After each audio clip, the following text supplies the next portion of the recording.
छोटे प्रश्नों की श्रृंखला में देखा जाए, यानी 1 नंबर वाले बहुविकल्पीय प्रश्न, तो उसमें से पहले धारिता ही पूछता है कि धारिता क्या है, उसको परिभाषित करिए, इसका मात्रक और विमीय सूत्र लिखिए। और दूसरा इसमें पूछता है कि समांतर प्लेट संधारित्र की प्लेटों के बीच में कोई परावैद्युत रखने से धारिता पर क्या प्रभाव पड़ता है, यानी बढ़ेगा कि घटेगा। यानी एक क्वेश्चन रचना से बहुविकल्पीय में आएगा और एक लॉन्ग क्वेश्चन आता है, लेकिन वो लॉन्ग क्वेश्चन ऊर्जा घनत्व को आता है। संधारित्र एक डिवाइस है जिसमें क्या करते हैं हम, अतिरिक्त आवेश को स्टोर कर सकते हैं। और इसमें 2 प्लेटें होती हैं, एक धनात्मक और एक ऋणात्मक होती है। इन दोनों प्लेटों के बीच में वैद्युत क्षेत्र उत्पन्न होता है विभवांतर लगाने के कारण, और इस विभवांतर का मान E बराबर V/D होता है। देखो ये कैपेसिटर है, इस कैपेसिटर को स्थिरता प्रदान करने के लिए बीच में एक अन्य पदार्थ रख दिया जाता है जो कि कैसा होता है, इंसुलेटेड नेचर का होता है, लेकिन इसके अंदर पोलराइजेशन कैपेबिलिटी होती है, ध्रुवण क्षमता होती है, ये कैपेबिलिटी होनी चाहिए। और ऐसे पदार्थ को क्या बोलते हैं, डाइलेक्ट्रिक कहते हैं। डाइलेक्ट्रिक यानी परावैद्युत कहा जाता है। और ये जो परावैद्युत है, ये अगर पॉजिटिव प्लेट के समीप रखा हुआ है तो निगेटिवली चार्ज हो जाएगा, और नेगेटिव प्लेट के अगर पास में है तो पॉजिटिव चार्ज हो जाता है। यानी इस परावैद्युत पर हमेशा अपोजिट चार्ज ही होता है जिसके सापेक्ष ही रखा जाए। मान लेते हैं इसकी प्लेटों पर Q आवेश दिया गया है, तो एक तरफ प्लस Q होगा तो एक तरफ माइनस Q। तो इस परावैद्युत पर कितना चार्ज उत्पन्न होगा, या जिसे आप कह सकते हो इंड्यूस्ड चार्ज, अंग्रेजी में क्या बोलते हैं, इंड्यूस्ड चार्ज। इंड्यूस्ड चार्ज को हिंदी में क्या कहते हैं, प्रेरित आवेश। प्रेरित आवेश कई बार बोर्ड एग्जाम में 1 नंबर के बहुविकल्पीय प्रश्न में पूछ लेता है कि किसी समांतर प्लेट संधारित्र की प्लेटों पर आवेश की मात्रा Q है, तो परावैद्युत पर प्रेरित आवेश का मान क्या होगा। जो प्रेरित आवेश Q डैश है ये होता है plus minus Q into 1-1/K, जहाँ K क्या है, परावैद्युत का परावैद्युतांक होता है, कैपिटल K। ठीक है, ये होता है प्रेरित आवेश की मात्रा। 1 नंबर में ये भी पूछ सकता है।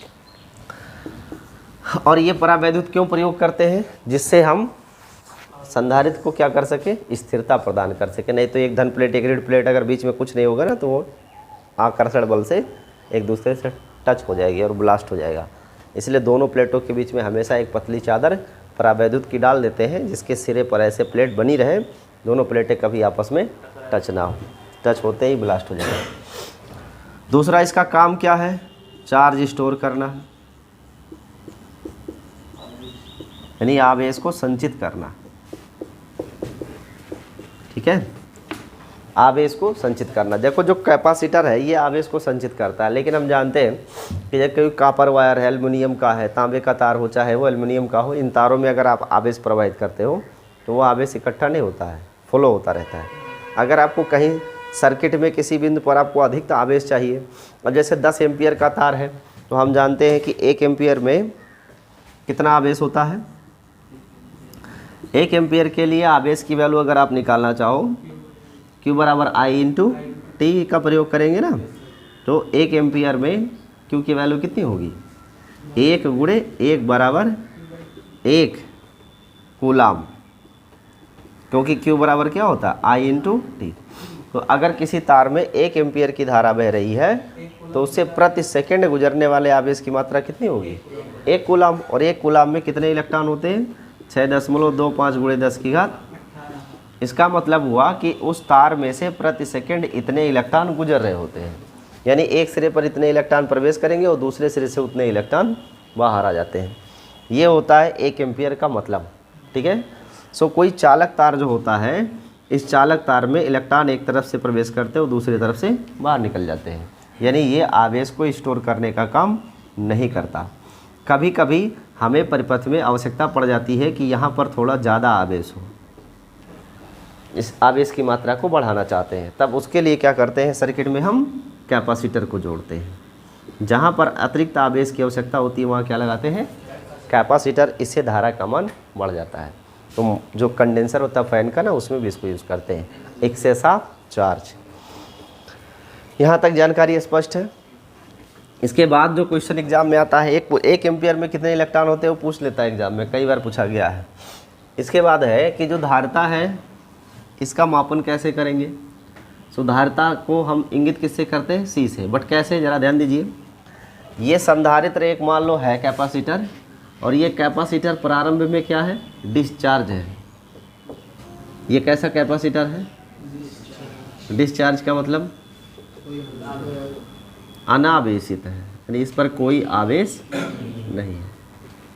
सो जब टाइम t बराबर 0 था तब इस पर प्रारंभिक आवेश की मात्रा क्या है, 0। ऐसे में विभवांतर की वैल्यू क्या होगी, भाई प्लेटों पर आवेश ही नहीं है तो प्लेटों के बीच कोई विभवांतर भी नहीं होगा। फिर टाइम बीता, मान लो डेल्टा t समय बीत गया, और तब फाइनली आवेश की मात्रा कितनी आ जाती है, क्यों, इसको चार्ज कर रहे हैं ना लगातार।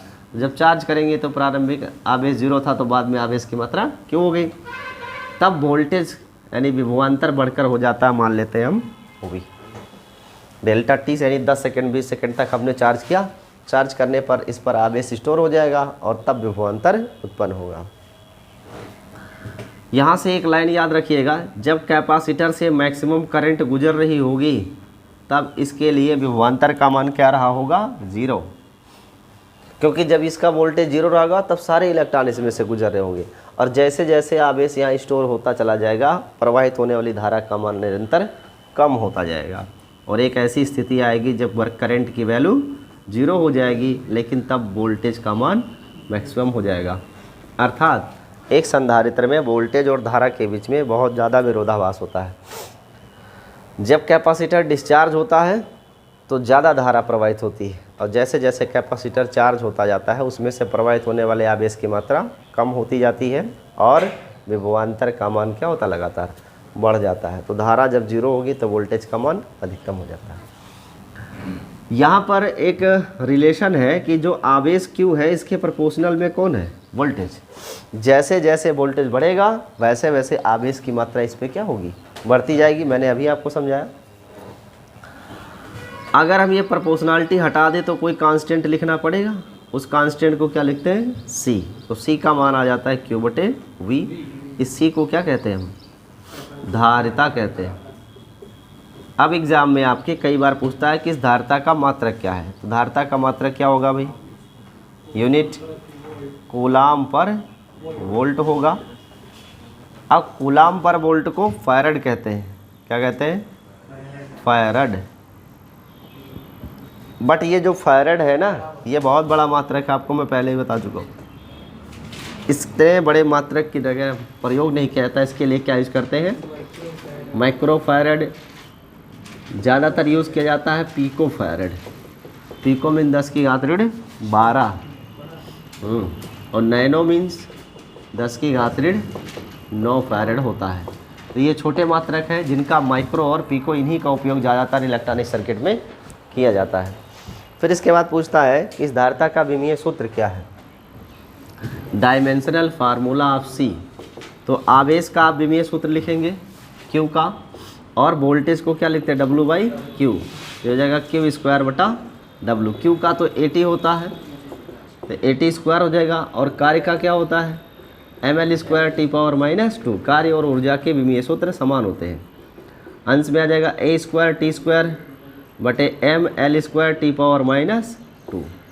इसे अंश में कर दें तो m⁻⁻1 L⁻⁻2, और ये -2 अंश में जाके +2 हो जाएगा, तो 2 and 2 4 हो जाएगा, एंड A²। ये है धारिता का विमीय सूत्र। इसे आप नोट कर लीजिए। फिर इसके बाद में आपको हम सिखाते हैं अगला टॉपिक कि संधारित्र में ऊर्जा कैसे स्टोर होती है। लेकिन चलो फिर से एक बार देखते हैं। अब इसके बाद सीखना है ना कि संधारित्र की धारिता किन किन बातों पर निर्भर करती है। इससे भी 1 नंबर का बहुविकल्पीय प्रश्न एग्जाम में पूछता है। देखो, ये जो समांतर प्लेट संधारित्र हम बनाते हैं, प्लेट कोई ज़रूरी नहीं समांतर हो, गोलीय भी हो सकती है, ठीक है।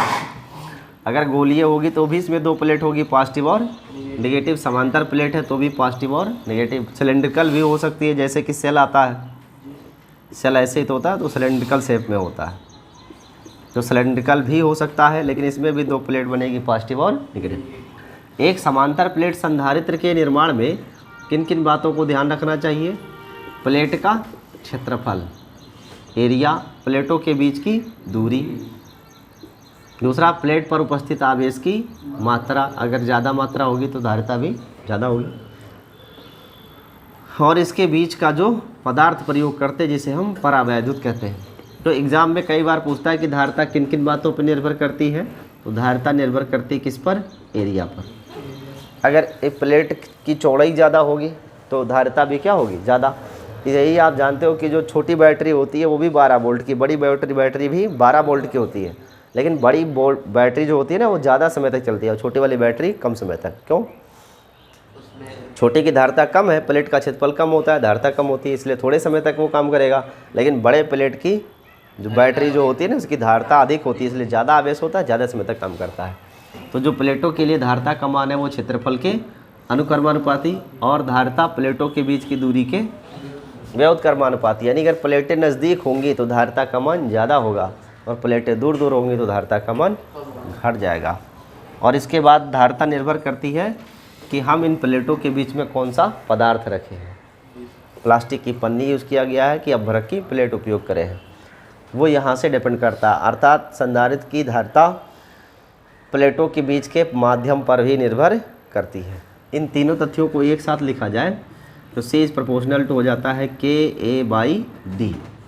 प्रोपोर्शनलिटी हटा के यहाँ एप्सिलॉन नॉट का प्रयोग कर लेते हैं तो हो जाता है K एप्सिलॉन नॉट A/D। ये होता है किसी समांतर प्लेट संधारित्र की धारिता का व्यंजक। अगर ये संधारित्र समांतर प्लेट का ना हो, गोलीय हो तब तो यस, तो गोलीय हो जाता है तो इसके दो त्रिज्या आंतरिक और y हो जाती है।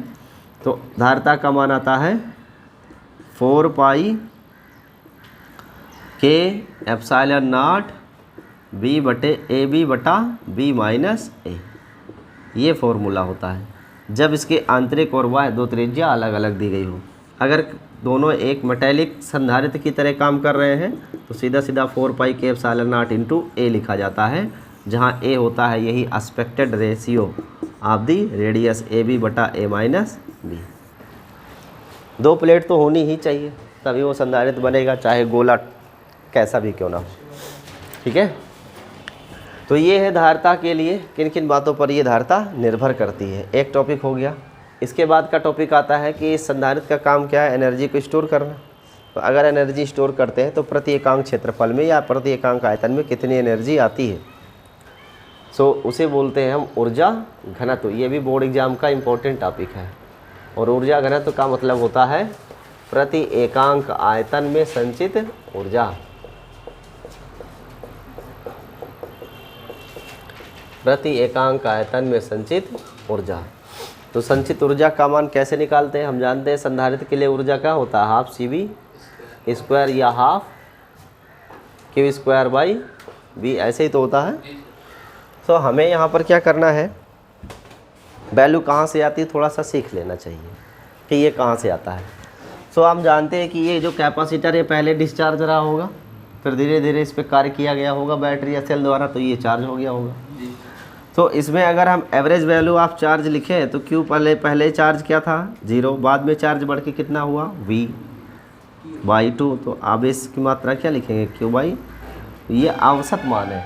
लेकिन देखो आवेश का औसत नहीं लिया जाता, औसत किसका लेते हैं? वोल्टेज का। इस बात को ध्यान में रखिएगा, हमेशा किसका औसत लेते हैं? वोल्टेज का। आवेश तो इस पर Q या Q होना ही है, उसका एवरेज नहीं बनेगा। सो एवरेज वैल्यू किसका लेना है? वोल्टेज का। ये वोल्टेज का औसत मान है। और कार्य का फॉर्मूला होता है Q/B। अगर हम ये कार्य निकालना चाहते हैं तो आवेश Q तो है ही संधारित्र की प्लेटों पर, एवरेज वोल्टेज क्या है इसका? V/2। ये उपयोग कर लेते हैं तो बन जाता है हाफ Q/V हो जाता है। और जो ये कार्य किया गया यही संधारित्र में ऊर्जा के रूप में संचित हो जाता है। जो संधारित्र के लिए कुल ऊर्जा U का मान हाफ CV² बराबर हाफ